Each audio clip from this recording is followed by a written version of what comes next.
Asking the hard questions the UN Scientific Committee is too cowardly to tackle. What happens when you stop masturbating? From main character energy to hormone shifts, turns out that going abstinent suddenly can wreak havoc on your mind and body. But to find out how bad it is, we're tasking your favorite lab rat with his hardest, longest, most rigid experiment ever. And once more, we've recruited his girlfriend. All in the name of science. Experiment start. All right, recently I was the unwitting subject of a "what happens if you stop having sex" experiment, with producers recruiting my girlfriend to cut me off cold turkey. Now I'm in on the experiment, but they've not just recruited the girlfriend, they've full-blown gone diabolical. Because I'm not just not allowed to have sex for next 2 weeks, there's to be no masturbation either. Oh, but that's not the diabolical part. The diabolical part is, I'll be working as a photographer for an ad campaign featuring my girlfriend and other models. One client is an underwear brand, the other makes swimsuits. Odds are, you've seen their ads on other YouTube vids, Instagram, and Facebook. And you would hear too, except they pulled sponsorship at last minute, so there'll be no free advertising today. So this started a week after the end of the last experiment, meaning I'd had a chance to flush my system, if you will. With the 2 weeks starting on a Monday, I made sure Sunday night included vigorous cardio, but that abstinence hit hard come Monday morning. If you regularly work out, you know that exercise is a surefire way to get your libido going. The girlfriend and I work out together every other morning, and this time she decided to wear her tightest fitting workout gear. She even kicked the treadmill up several notches to get extra sweaty. I wasn't the only person to notice that she looked like she was smuggling 2 Christmas hams in her workout shorts. 2 delightfully bouncing, perfectly rounded Christmas hams. But for the first time, I was a helpless observer just like the rest of the world. I was practically gnawing on the steering wheel on the drive home from the gym. And rather than go to the bathroom to undress like a normal person, she decided to just strip off her sweat-soaked clothes the moment we got in the door and head off for her shower. Listen, I'm as mortal as any of you, and naturally, the thing I immediately most wanted to do was run off and polish my flight stick. But that'd be against the rules, and here's where the first effect of no masturbation started to hit me: anxiety. It sounds weird to say not masturbating can make you anxious, but it's a different type of anxiety from, say, that people who are afraid of dogs experience when walking by one. It's more of a buildup of extreme amounts of sexual energy that has nowhere to go. Your chest can get a little tight, your face gets flushed, and with some people, you can even get a croaky voice, which normally is a surefire indicator that someone is very turned on around you. But if you aren't progressing to the next logical step, it's like fire in your veins. At that point, literally everything makes you horny, which only makes things worse. I went to the closet to pull out the slacks I was going to wear, and caught sight of a little red dress the girlfriend likes to wear on special date nights. It's very low cut in the front, clinging to and revealing her very perfectly spherical dairy cannons, and cut high at the bottom. So high that one wrong move and she's in danger of showing cheek. She bought it specifically to drive me crazy. And right now, I'm not ashamed to admit that I nearly broke my commitment to my employer and had sexual relations with the dress. Fleeing from the bedroom and the sound of her in a steamy hot shower, I ran to the kitchen and did the only thing I could think of: stuck my head in the freezer. Then I washed my hands in as cold water as the tap could manage. And you know, it worked. When you're fired up, your brain is flooded with sex chemicals, until something unpleasant happens. That shock can instantly override them, replaced by the emergency chemicals your body releases in stressful situations. See, your brain knows that when you get horny, you become a very stupid ape, with a very specific goal in mind, and nothing else matters. But evolution needs you to survive, which is why it built in a sort of safety mechanism.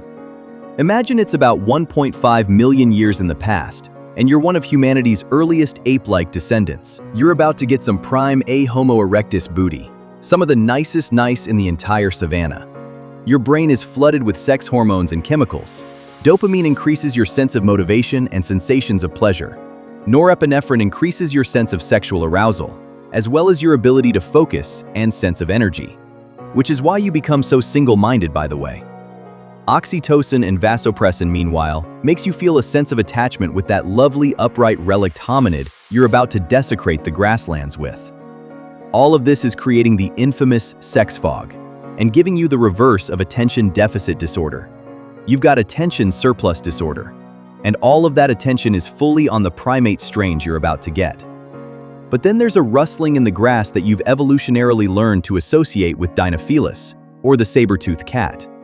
Suddenly, your brain releases a chemical soup including epinephrine and norepinephrine.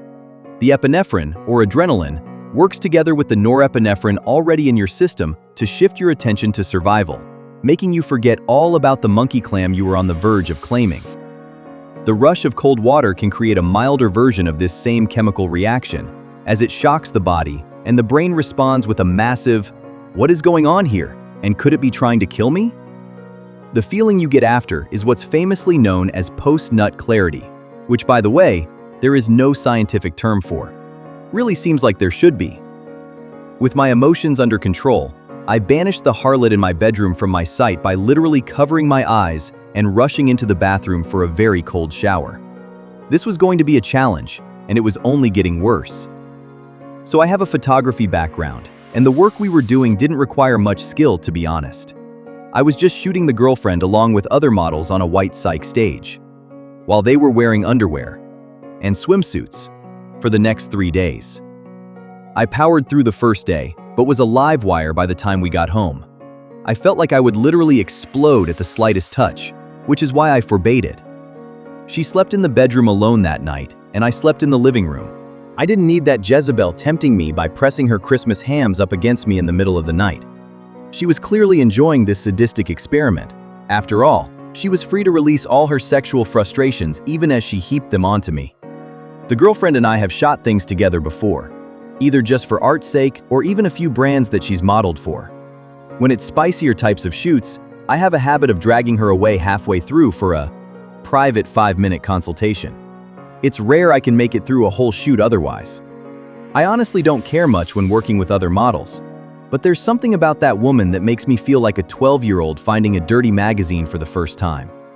In fact, I was feeling a lot like that, because when you stop playing the skin flute altogether and have no other sexual outlets, turns out your libido actually increases instead of decreases. Experiences may vary, but for a lot of people, they find themselves hornier than before, which makes a lot of sense evolutionarily speaking. You are basically a meat puppet programmed to make more meat puppets. So if you aren't making meat puppets, your brain starts demanding that you do, making you feel hornier. But taking the girlfriend away for a private consultation wasn't an option. Not just because we were working with other people, but because of this stupid experiment. So I learned to take frequent bathroom breaks and basically just hold my head under the tap with the water on cold. I tried splashing water on my face, but I was in too great a need. The only thing that helped was fully dunking. I started feeling like a teenager again. Even the motion of the car going over bumps was starting to get my attention in unhealthy ways. And at home, the girlfriend wasn't helping. She was doing things not fit for YouTube, things that would have gotten her burned at the stake 400 years ago. These feelings were sort of like a wave though, and by the end of the first week, I actually felt better. I got a crazy sense of focus and worked on several new scripts. I even cleaned the entire house by myself. When I searched for the scientific basis for this, I discovered that abstinence can actually lead to dopamine regulation. When you're regularly having a tug of war with your cyclops, you're creating irregular surges of dopamine, especially if you're ham-shanking several times a day. This isn't necessarily as harmful as if, for example, you're abusing painkillers, but it can still have an effect on your brain. You can actually start to feel worse if you're playing pocket pinball extremely often throughout your day. The dopamine highs lead to dopamine crashes, which brings about low mood and brain fog. But when you stop milking the snake for good, your brain's chemistry can stabilize. The dopamine surges are gone, and you can sort of equalize with the natural chemical rhythms of your brain. In many people, this can actually lead to a greatly heightened sense of focus, which is why some people swear by abstinence. You'll find it easier to concentrate on tasks and get things done, and you might even be more creative, though your mileage may vary. There's no hard and fast scientific rule on this, because we all have different chemistry. But the problem comes from having a bunch of pent-up energy, especially if you live with an absolute harlot intent on making you fail your abstinence challenge, or at least making it as painful as possible. I warned her she would pay for this on day 15, but that only made me hornier. So I went for a run.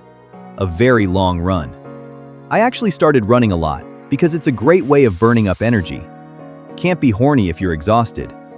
Well, actually you can be, as soon I discovered when my mind started wandering to day 15 in the middle of my run. I had to jog back home, hiding the fact I'd grown half a third leg. During week 2, I started experiencing some mood swings. Nothing severe, but definitely noticeable.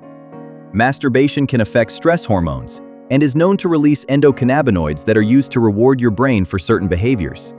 They're part of what's behind the feel-good that you get after doing things that evolution approves of. Things like eating, exercising, and having positive social interactions. Like I've said in the past, each one of us is basically just a meat computer, and the chemicals in our bodies tell us how to react or directly encourage us to do certain things. How much free will do you really think you have when your body rewards you with feel-good chemicals for doing something good for you? It's part of what drives animal behavior and led to evolutionary success for many species. After all, if an animal is rewarded by feeling good by doing certain things, it's going to keep doing them. The trick was for evolution to tie the release of feel-good chemicals with the right things. I wonder how many species didn't survive because their brain was wired to reward them for running off tall cliffs. You should be grateful. You're the product of a lot of failed, very stupid chemistry. After reaching out to an academic contact of mine, I discovered that my mood swings were actually being driven by more than just a lack of sex or masturbation. Like we've discussed, during sex your brain releases chemicals like oxytocin and dopamine, which are critical for bonding. Oxytocin has the nickname of the love hormone and helps you feel trust and closeness with a partner. The dopamine heightens the pleasure of these feelings, further strengthening that sense of real, loving intimacy that sex can create in the right context. And it is all about context. If you have sex with someone you don't love or care for, odds are no amount of oxytocin is going to convince you otherwise. But when you have sex with someone you care for, this powerful drug cocktail can be as addictive as a drug. That was my problem. It wasn't just that I wasn't producing these chemicals through sex or masturbation. It's that I'd been cut off from that very physical and psychological sense of intimacy with the person I loved most in the entire world. With a deep enough bond, even masturbation can produce part of the real effect, and I wasn't even getting that. Cut off from a physical sense of being loved was kind of tanking my mood.